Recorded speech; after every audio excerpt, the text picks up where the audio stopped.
Hello students, welcome to the next module. Let's go through question number 30 today. We have to find out the values of a and b such that the given function that is defined is a continuous function. Here no points of continuity or discontinuity are given to us, so we'll be finding it out from the question itself. Let's take 2 and 10 as the break-even points. So we know as the function is continuous, so it will be continuous at all these points. So let us take it as the function is continuous at x is equal to 2. Therefore, the left hand limit must be equal to the right hand limit, must be equal to the value of the function at x is equal to 2. Right? So we have limit x tends to 2 negative fx is equal to limit x tends to 2 positive fx is equal to value of the function at x is equal to 2. Right? So at 2 negative, that is value less than 2, the function is 5. Limit x tends to 2 positive, that is for values that are greater than 2, the function is ax plus b, and again for x is equal to 2, it is 5. So we just need these two relations as such to find out an equation. So 5 is equal to, substituting x as 2, this is 2a plus b. So that is one of our equations. We take that the function is also continuous at x is equal to 10. Right?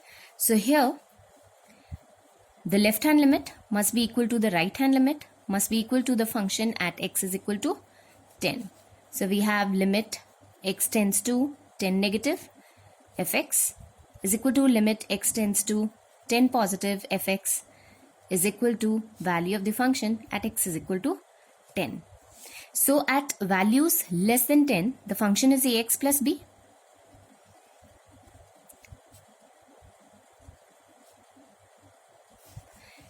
And for values greater than 10, what is the function? It's 21. And likewise for equal to 10 also it is 21 only. Right?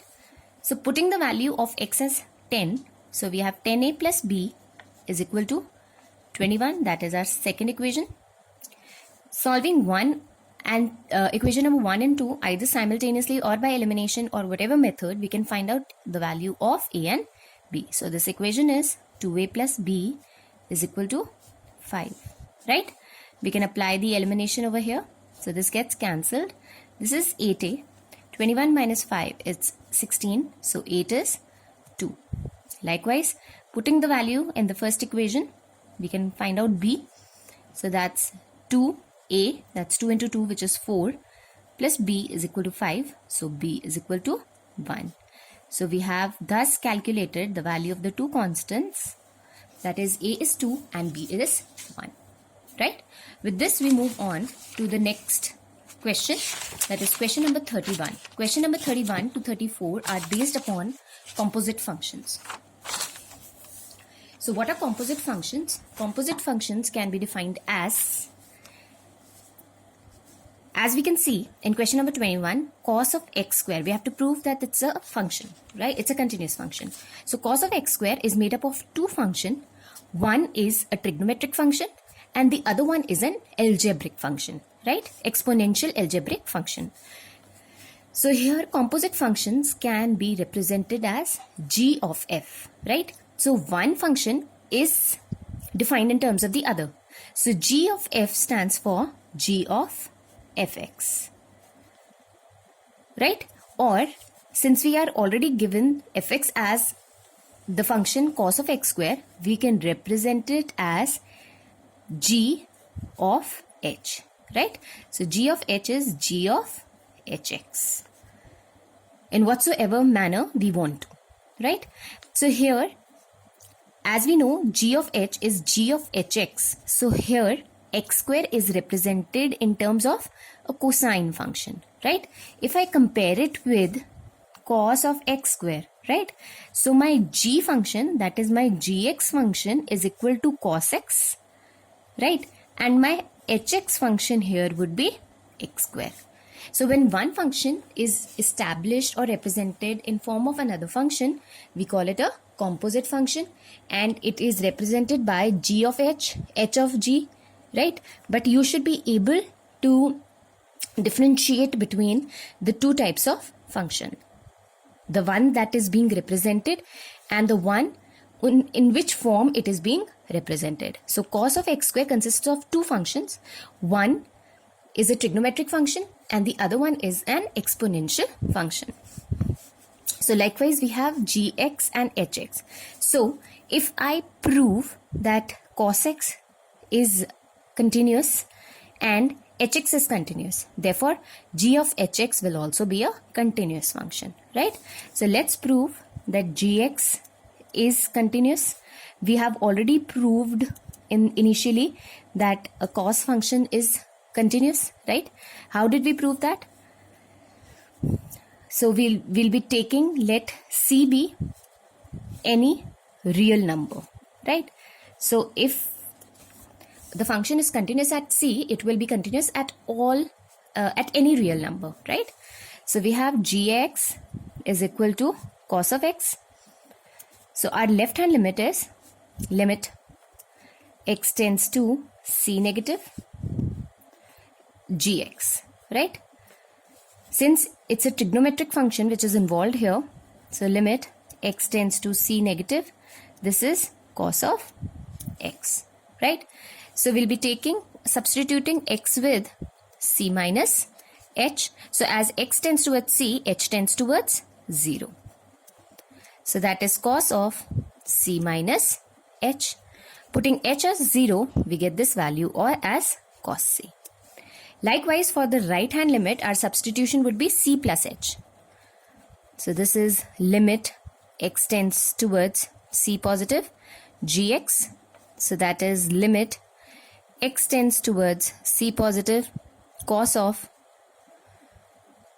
x, and this is taking substitution as x is equal to c plus h. So as x tends towards c, h tends towards 0. So we have limit h tends towards 0 cos of c plus h. Putting h as 0, this is cos of c. So what can we infer from here? That the function gx is continuous, right? Likewise, we can prove the continuity for hx. Our hx function is x square, right? So if I have limit x tends towards c negative, that is my left hand limit. So this is x square function and this is c square. Likewise, our right hand limit x tends towards c positive hx. This is limit x tends towards c positive x square. And this is c square. So our left hand limit is equal to the right hand limit. LHL is equal to RHL. Therefore, hx is continuous. And since gx and hx both are continuous, therefore g of h will be continuous. So it's simply represented this way, right? With this, we move on to question number 32. Here, fx is equal to modulus of cos x, and we have to prove it that this function is continuous. So we can represent it easily in the form of composite function, that is g of h is cos of x, right? Here gx is what? Which function is coming first? It's the modulus function. So I can take this as mod x. And hx is what? It's inside, right? So it is cos of x, right? Likewise, we can prove gx is continuous since we know every modulus function is continuous, right? So gx is continuous. Therefore, you will be proving it. We have already proved mod x as continuous, right? Remember, at x tend towards 0, right? So it can be proved continuous. Likewise, hx we have already proved is continuous. Therefore, g of hx is also continuous. So this way the composite functions can be proved, right? So question number 33 will be done the similar way. We move on to question number 34. That's the find. We have to find out the points of discontinuity of f given by fx is equal to mod of x minus x plus 1. That's our last question. So in other words, we have already done the algebra of functions, right? If I prove this function as separate, for example, I need to prove that fx is equal to gx minus hx. For this function, I have to find out the points of discontinuity. So gx is mod of x, right? H of x here is mod of x plus 1, right? So we need to prove gx and hx. We have to find out their points of continuity or discontinuity.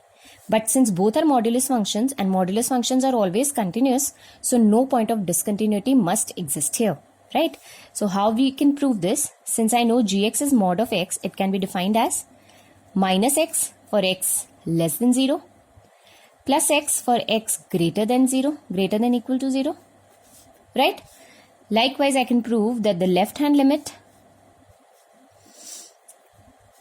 that is limit x tends towards 0 negative, gx. What is gx here? It's minus x, so that's 0. The right hand limit, that is limit x tends towards 0 positive, gx is equal to limit x tends towards 0 positive, that's x is equal to 0. And the value of function at x is equal to 0 is equal to 0. Therefore, this is g. Gx is continuous at x is equal to 0, right? Likewise, hx is modulus of x plus 1. And how do we define a modulus function? It is minus of x plus 1 when x plus 1 is less than 0. It's x plus 1 and x plus 1 is greater than equal to 0. So this is minus of x plus 1 when x is less than minus 1, and it is x plus 1 when x is greater than equal to minus 1, right? So likewise, we can prove it to be a continuous function, right? So our left hand limit, that is limit x tend towards 1 negative. What is the function? Minus of x plus 1. So how much does it come out to be? Minus 1 negative, right? We have to check it at minus 1. So minus 1 plus 1 gives us 0. Likewise, limit x tends towards 1 minus 1 positive, that is values greater than minus 1. The function is x plus 1. Putting x as minus 1, the function comes out to be 0 again. Therefore, the left hand limit is equal to right hand limit. Therefore, what I can conclude, hx is continuous. Since gx is continuous, hx is continuous, therefore fx is equal to gx minus hx will be continuous. Therefore,